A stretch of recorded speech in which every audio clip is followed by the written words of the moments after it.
So guys, pretty much it took me eventually well over a month to come around and shoot this video, which I sincerely do apologize for. I had actually written out the script for this video pretty much a week after my in-depth review, testing and all that, but it took me another extra 3 weeks of actually using the device to finally come back and make this final review, which is what you guys are seeing today. So without further ado, pretty much that being said, we'll be going into the design, the features, implementation, the performance, the camera, what works, what doesn't work, what can be improved, what needs a complete, and I mean a complete and a total overhaul. And at the end, I'll pretty much also still chip in what I think the differences between the Pixel 6 and the 6 Pro, and if it's actually worth that extra 300 bucks for you guys to go and get the 6 Pro. Welcome to Tech and Time Labs, it's your boy Johnny, and let's delve right into the business of today.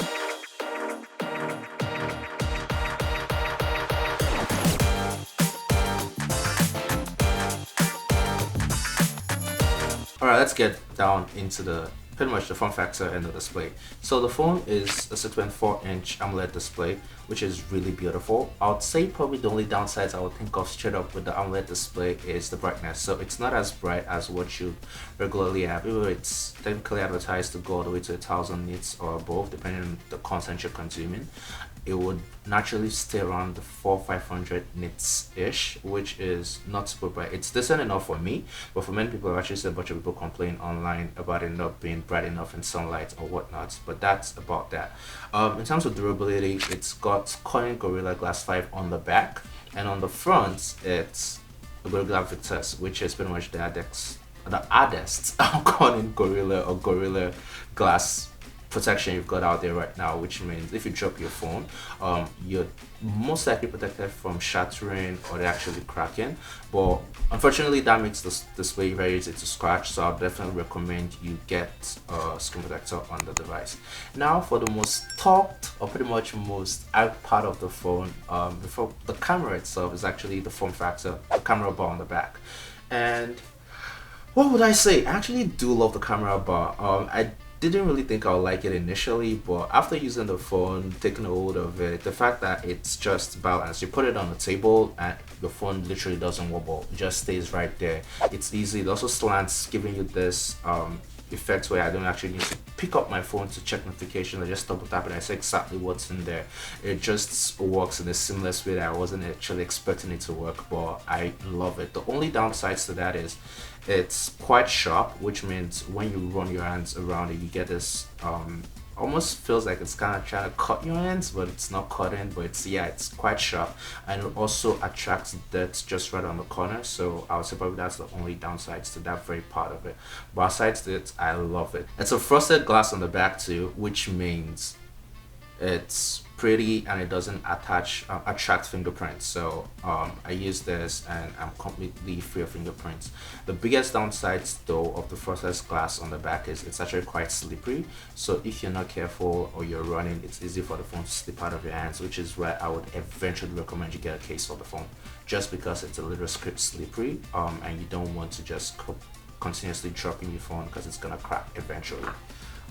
So pretty much adding to that, the fact that it's got an IP68 water resistance rating, or water and dust in this case, that's what 68 stands for, which means you can actually, I would say, take your phone swimming, but with a splash of rain, air, water droplets here and there, probably in the shower, you should be technically okay.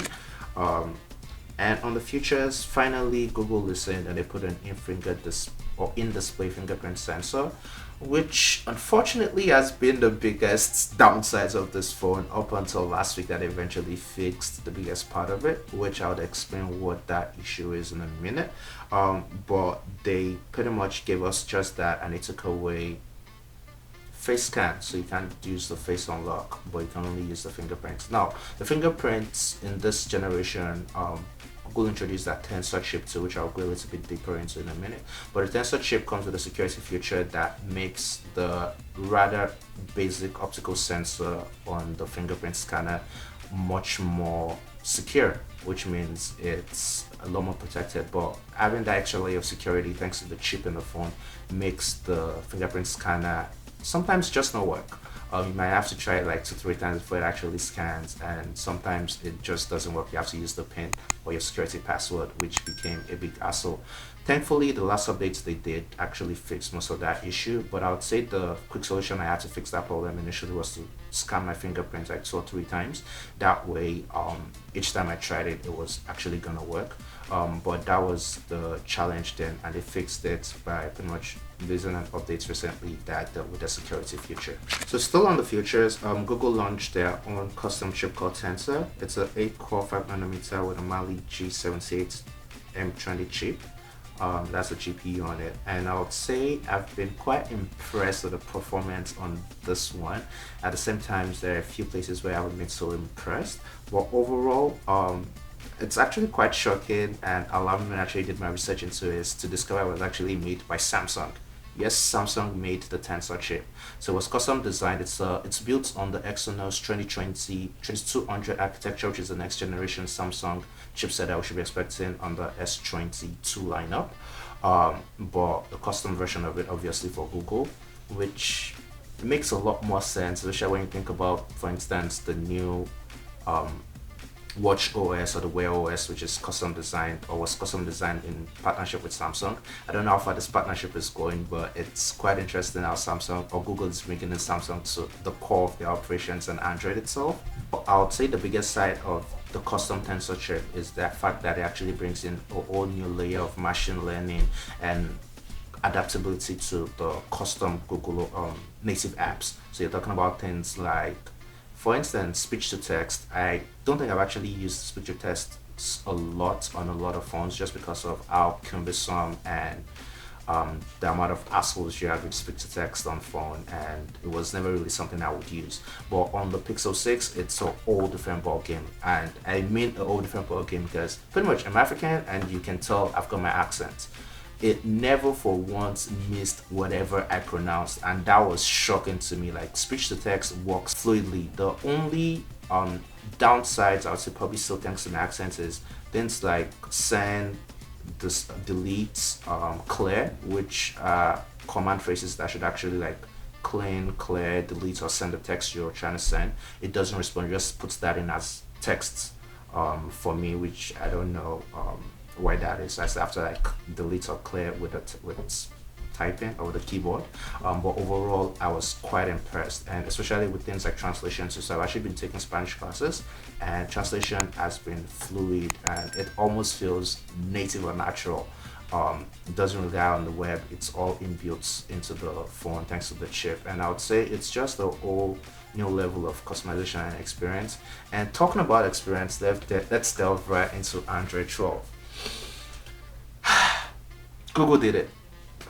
I tried searching to the iOS and I barely code thanks to Android 12. It's so intuitive and so natively interesting to use. I don't really have so many words for it.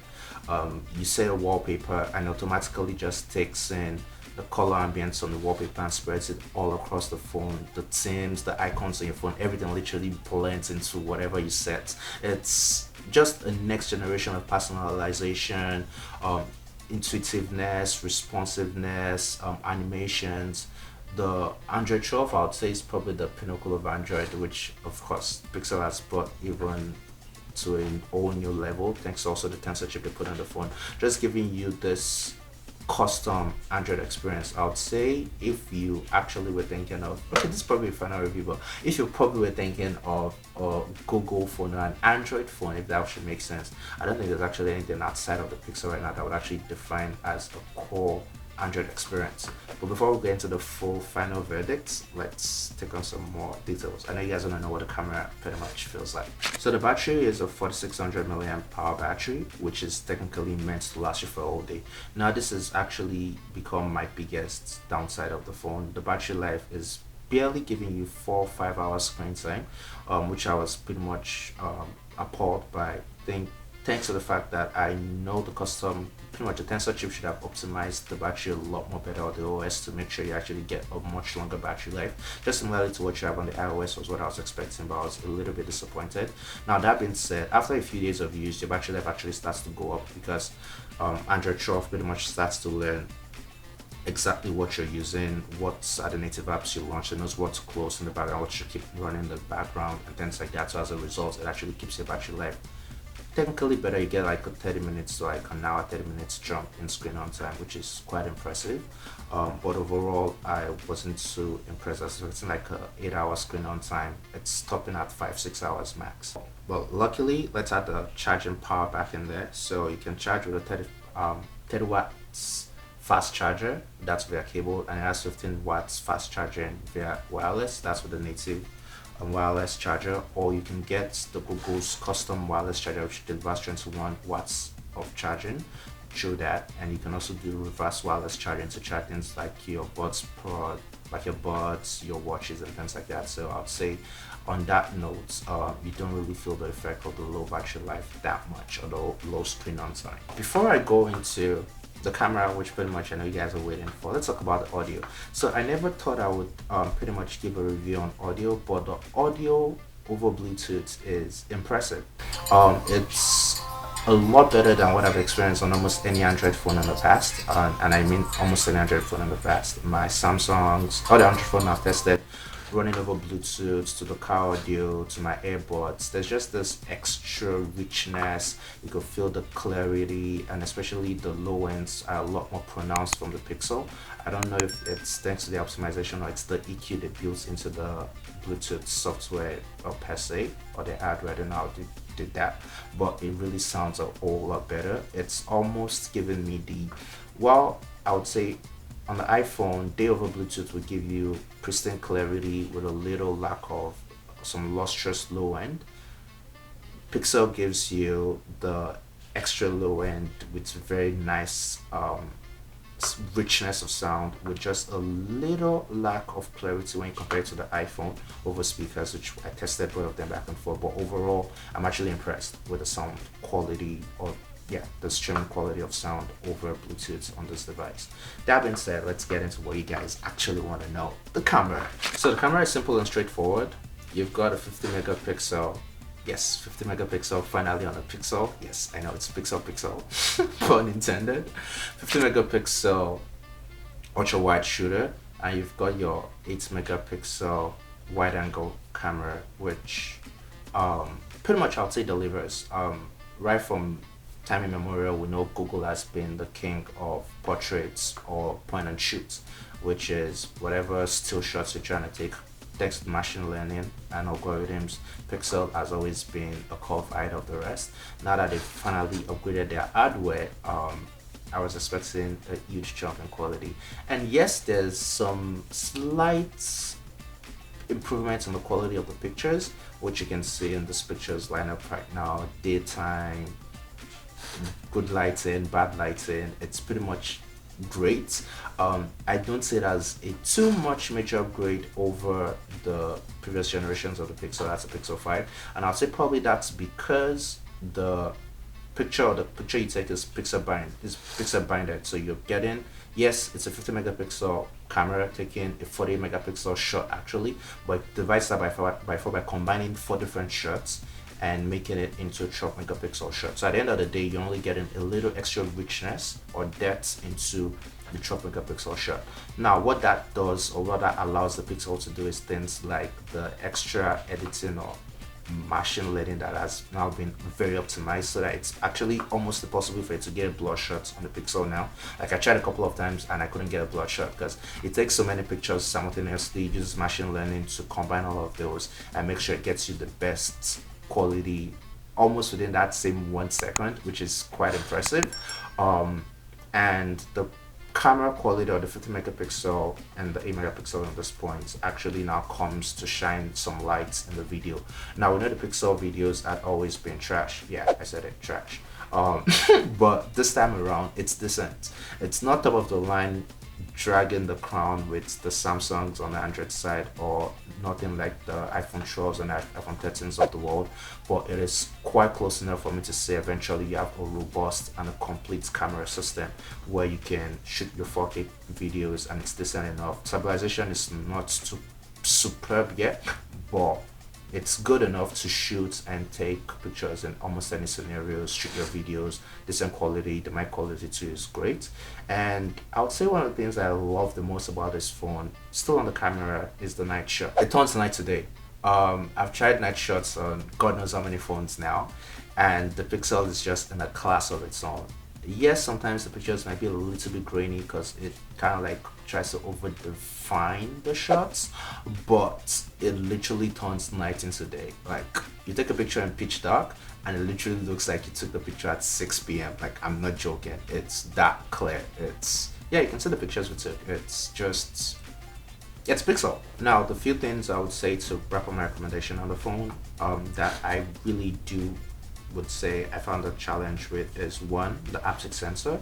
So I don't know why Pixel or Google decides to put the haptic feedback sensor in this phone on the top, but it gives this weird vibration feel when you're like typing and all of that. So I literally had to turn off my vibrations because it was weird. It literally feels like something is moving from the top to the down, which I would say, I don't know why the engineer decided to do that. On the Pixel 6 Pro though, it's actually in the right position, so you don't have that challenge, which I'm gonna start comparing both of them right now. And the battery life, which I mentioned earlier on, the slight challenge with the display, and the fingerprint sensor, which thankfully has been solved with the recent updates. Now, comparing the Pixel 6 and the Pixel 6 Pro, I would say personally the biggest difference are, one, you're getting the LTPO display that's on the 12 Pro. It's a 120Hz LTPO display, which means it can go all the way down to 10 Hz and all the way to up to 120 Hz. You can switch, you can move right in between, unlike the 6 where you have just the 60 or the 90 Hz. You get a much bigger phone. It's a 6.8-inch AMOLED display phone, so it's actually quite big. You've got 5000 milliamps battery, an extra 48 megapixel prism mode, an extra 48 megapixel telephoto camera, which actually is great for telephoto shots, which I'd say actually had a few tests on which I was impressed with, and the 5000 milliamp hour battery, which should give you a slightly better battery life. And yeah, the selfie cam, I forgot about that. The 6 Pro gives you 11.1 ultra wide megapixel camera, while the 6 you get just the natural wide 8 megapixel, which there's a lot of difference in both of them actually in the selfies that you take.